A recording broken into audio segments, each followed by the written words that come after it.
Sir నమస్తే sir. నమస్తే, చెప్పండి. ఇప్పుడు ప్రజలకు నల్లరేగడి భూముల్లో నీళ్లు ఎక్కువ పడవు అని అంటారు కదా సార్, ఎందుకు సార్? దాని గల కారణం ఏంటి? అందరికీ నమస్తే, నేను మీ సుమన్, రిజిస్టర్డ్ హైడ్రోజియాలజిస్ట్.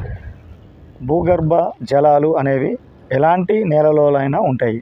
కాకపోతే ఏంటంటే ఎక్కువగా రాయి శిథిలీకరణ ఎక్కువగా ఎక్కడ చెందుతుందంటే తక్కువ లోతులో మాత్రమే శిథిలీకరణ చెందే అవకాశం ఉంటుంది. దానికి గల కారణాలు ఏమైందంటే ఉష్ణోగ్రత, పీడనం, రసాయన చర్యల వలన వాన నీరు భూమి లోపల పడ్డప్పుడు రాళ్ళల్లో ఉన్న మినరల్స్తోని రసాయన చర్యలు జరిపి శిథిలీకరణ చెందుతుంది. శిథిలీకరణ చెందిన తర్వాత అది వాన నీటితో పాటు కొట్టుకొని పోతుంది లోతట్టు ప్రాంతాలకు. ఎప్పుడైతే వాన నీరు ఒక బండరాయి మీద వాన నీళ్ళు పడినట్లయితే దాంట్లో ఎలాంటి పగుళ్ళు కానీ శిథిలీకరణ చెందకుండా ఉన్నట్లయితే ఆ వాటర్ అనేది కింది లోతట్టు ప్రాంతాలకి కొట్టుకొని పోయే అవకాశం ఉంటుంది. అయితే ఈ నల్లరేగడి భూములలో సిలికా, మెగ్నీషియం కాంటెంట్ అంటే ఎక్కువగా ఉంటుంది కాబట్టి ఇది నల్ల రంగు కలిగి ఉంటుంది. అంటే మినరల్స్ యొక్క కాంటెంట్ నల్లగా ఉండడం వలన ఈ నల్ల రేగడి భూములు ఏర్పడతాయి.